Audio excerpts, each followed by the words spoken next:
At a Senate Foreign Relations Committee hearing on July 29th, senators convened to confirm Michael Issa, who was seeking a nomination to be the ambassador of Lebanon.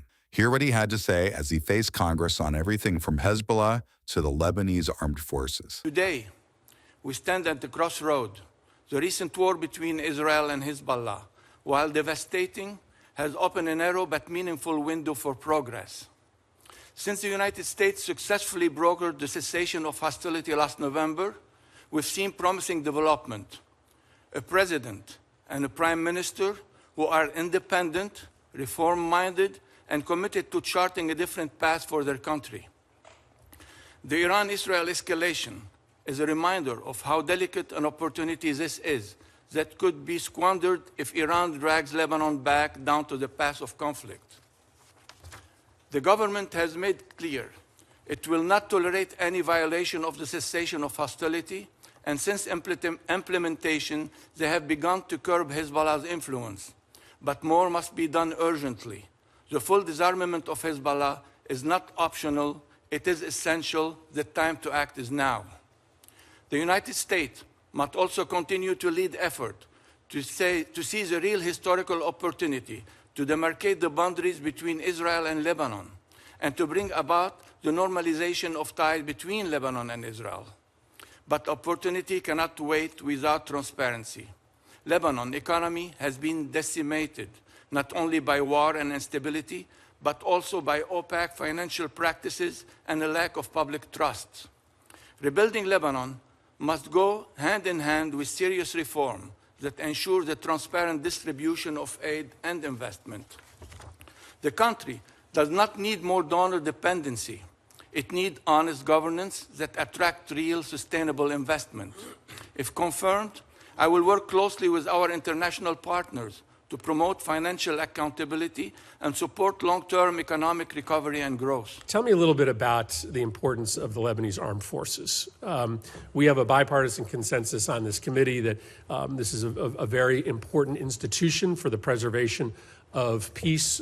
Even though there's not new funding in the president's budget, my hope is that, as we tend to do, Republicans and Democrats will come together to support the Lebanese Armed Forces. Tell me what you understand is their contribution to the preservation of peace and the protection of democracy, as fragile as it is inside Lebanon. Thank you, Senator, for this very important question regarding Lebanon. The LAF, or Lebanese Armed Force, is now the only maybe institution in Lebanon that still have some notoriety, and it's multi-sectarian, that everybody still consider probably the only savior in what have left from Lebanon as we know it today. And obviously lately they've been working hard and doing a great job by applying, let's say, by being in the south of Lebanon, trying to work on displacing Hezbollah from the south and taking ground over there to be on our border. So it is important for us to consider the aid that we give for LAF that has been going for a long time, still going on, because they are doing a great role into creating stability that is very well needed in Lebanon. So I agree with you.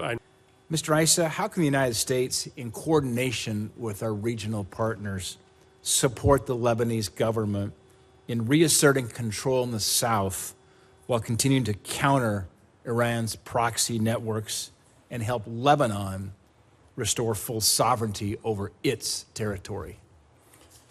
Thank you, Senator, for this question. As we know, the cessation of hostility lately, when it was signed between Hezbollah and the Israeli government, it was proposed in it that Hezbollah need to go out of the south of Lebanon and give their arms not only from the south but as the entire country. It's been going on as we speak. The Lebanese Armed Force been deployed, obviously, in the south of Lebanon, and they're doing a good job. This is why I think we should support them to continue that job. It is challenging for the new government in Lebanon, for President Aoun in particular, that to almost take over an institution that's been for over 30 years in Lebanon, dominating most of Lebanon in all sectors, to come within 4 to 6 months to take them out completely. We were lucky lately that what happened in the whole region between first the Israeli and Hezbollah direct confrontation, and then the problem that we see in Syria, that Assad is no more there, and then now the war between Israel and the Iranian, it cut that line that used to be direct feed to Hezbollah from Iran, Iraq, Syria to Lebanon. It's been now almost non-existing. So it's helping a lot to diminish the power of Hezbollah in Lebanon. And in that case, probably with time, I believe that Hezbollah, they're realizing that they're not anymore a superpower. And then hopefully with a lot of help from the American and the partner, we can have the government take over and eventually bring some prosperity back to Lebanon. If confirmed, what specific steps will you help take to push for Hezbollah's disarmament? Thank you, Senator, for the question. It's one of the most important in the history of Lebanon lately.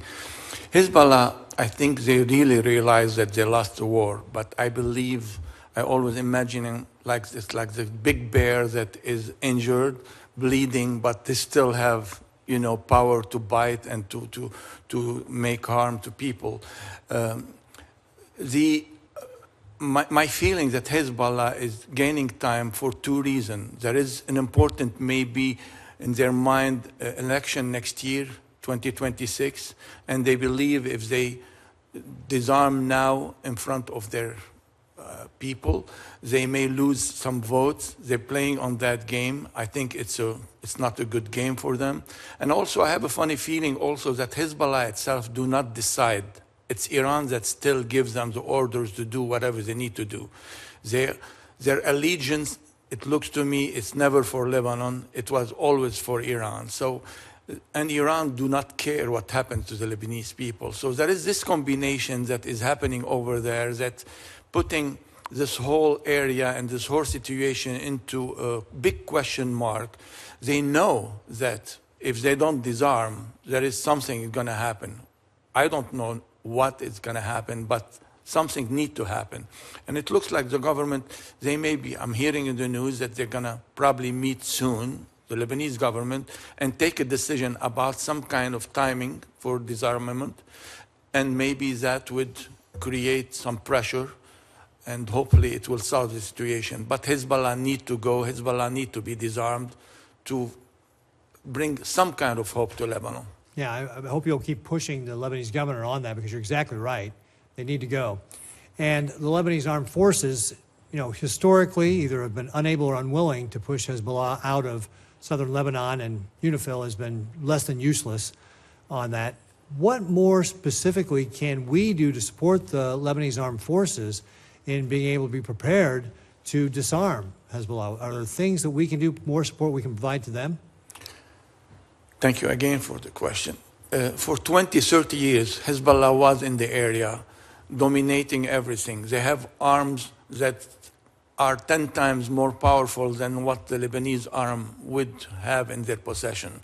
They have the support of Iran militarily, the support of Iran financially, the support of Iran even in training, while the Lebanese armed force, the government did not even have money to give them any salary. So it was like a survivor, and I hear that sometimes they did not have enough money to get to their post in a way. So there is a lot of history that played against the LAF. Today we have an opportunity that if we grab it, we can help the LAF, and I believe they are ready to do whatever they need to do to take over and to become the sole military power for the Lebanese government, and hopefully the world would be more positive for Lebanon. I do believe that right now that the UNIFIL forces are play an important role. Their mandate is set to expire next month. Do you believe that the administration should support the renewal of that mandate?